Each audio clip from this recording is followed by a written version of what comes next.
Assalamualaikum warahmatullahi wabarakatuh. Perkenalkan, nama saya Rizky Alaudin dengan NPM 2020 1450 1187. Di sini saya akan membahas tentang terminologi belajar dan pembelajaran. Belajar dan pembelajaran dikatakan sebuah bentuk edukasi yang menjadikan adanya suatu interaksi antara guru dengan siswa. Kegiatan belajar mengajar yang dilakukan dalam hal ini diarahkan untuk mencapai tujuan tertentu yang telah dirumuskan sebelum pengajaran dilakukan. Guru secara sadar merencanakan kegiatan pengajarannya secara sistematis dengan memanfaatkan segala sesuatunya untuk kepentingan dalam pengajaran. Belajar dimaknai sebagai proses perubahan perilaku sebagai hasil interaksi individu dengan lingkungannya. Perubahan perilaku hasil belajar bersifat kontinu, fungsional, positif, aktif, dan terarah. Proses perubahan tingkah laku dapat terjadi dalam berbagai kondisi. Berdasarkan penjelasan dari para ahli pendidikan dan psikologi, adapun pembelajaran adalah proses interaksi peserta didik dengan pendidik dengan bahan pelajaran, metode penyampaian, strategi pembelajaran, dan sumber belajar dalam suatu lingkungan belajar. Kemudian, keberhasilan dalam proses belajar dapat dilalui melalui tingkat keberhasilan dalam mencapai tujuan pendidikan. Dengan tercapainya tujuan pembelajaran, maka dapat dikatakan bahwa guru telah berhasil dalam mengajar. Dengan demikian, efektivitas sebuah proses belajar dan pembelajaran ditentukan oleh interaksi di antara komponen-komponen tersebut. Guru sebagai salah satu unsur pendidik harus memiliki kemampuan memahami bagaimana peserta didik belajar dengan kemampuan mengorganisasi proses pembelajaran yang mampu dapat mengembangkan kemampuan dan watak peserta didik. Untuk dapat memahami proses tersebut, guru belajar yang terjadi pada diri siswa, dan guru perlu menguasai hakikat dan konsep dasar belajar. Dengan menguasai hakikat dan konsep dasar belajar, guru mampu menerapkannya dalam kegiatan pembelajaran. Karena fungsinya pembelajaran adalah memfasilitasi tumbuh dan berkembangnya belajar dalam diri peserta didik. Adapun pengertian belajar. Belajar menunjukkan aktivitas yang dilakukan oleh seseorang yang disadari atau disengaja. Aktivitas ini menunjukkan pada keaktifan seorang dalam melakukan aspek mental yang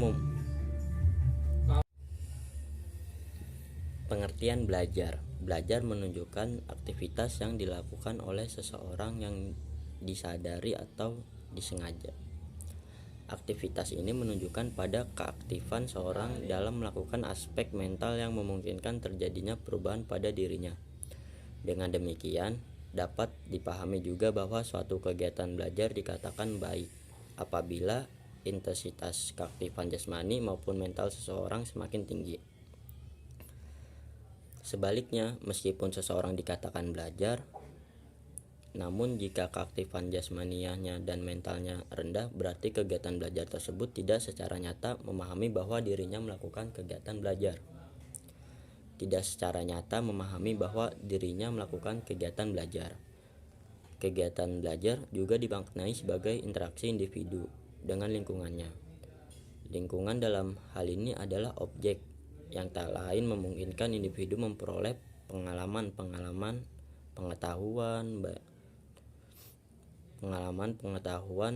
maupun sesuatu yang pernah diperoleh atau ditemukan sebelumnya, tetapi menimbulkan perhatian kembali bagi individu tersebut sehingga memungkinkan terjadinya interaksi pengertian pembelajaran.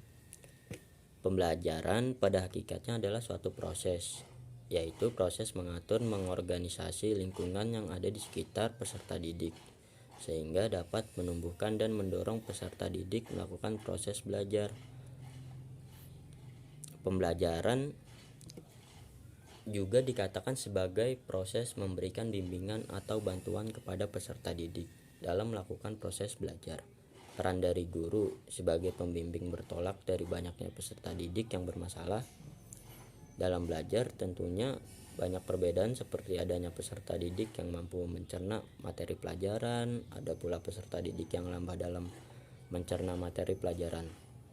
Kedua perbedaan inilah yang menyebabkan guru mampu mengatur strategi dalam pembelajaran yang sesuai dengan keadaan setiap peserta didik. Oleh karena itu, jika hakikat belajar adalah perubahan, maka hakikat pembelajaran adalah pengaturan. Menurut Undang-Undang Republik Indonesia Nomor 20 Tahun 2003 tentang Sistem Pendidikan Nasional, bahwa pembelajaran adalah proses interaksi pendidik dengan peserta didik dan sumber belajar yang berlangsung dalam suatu lingkungan belajar. Proses pembelajaran ditandai dengan adanya interaksi edukatif yang terjadi, yaitu interaksi yang sadar akan tujuan. Interaksi ini berakar dari pihak pendidik dan kegiatan belajar secara pedagogis pada diri peserta didik, berproses secara sistematis melalui tahap rancangan, pelaksanaan, dan evaluasi. Pembelajaran tidak terjadi seketika, melainkan berproses melalui tahapan-tahapan tertentu. Dalam pembelajaran, pendidik memfasilitasi peserta didik agar dapat belajar dengan baik. Dengan adanya interaksi tersebut, maka akan menghasilkan proses pembelajaran yang efektif sebagaimana yang telah diharapkan. Dan dapat disimpulkan bahwa belajar dan pembelajaran merupakan dua aspek yang saling berhubungan. Kegiatan belajar dan pembelajaran adalah proses interaksi yang bersifat edukasi dalam rangka mencapai tujuan pendidikan. Belajar merupakan suatu sistem yang termuat dalam proses pembelajaran, dan pembelajaran terdiri dari beberapa komponen yang saling berinteraksi satu sama lain, yang terdiri dari guru, siswa, tujuan, materi, media, metode, dan yang terakhir evaluasi. Komponen-komponen pembelajaran adalah seluruh aspek yang saling membutuhkan. Pembelajaran tidak akan dapat terlaksanakan dengan baik tanpa adanya komponen tersebut. Dan komponen pembelajaran memiliki hubungan yang erat satu sama lain tanpa dapat dipisahkan. Dengan demikian, seluruh komponen haruslah digunakan dalam proses pembelajaran. Apabila salah satu komponen tidak digunakan, maka pembelajaran tidak akan efektif.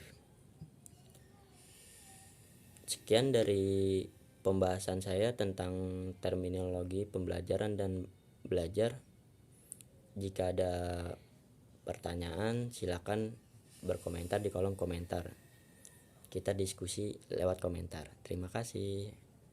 Wassalamualaikum warahmatullahi wabarakatuh.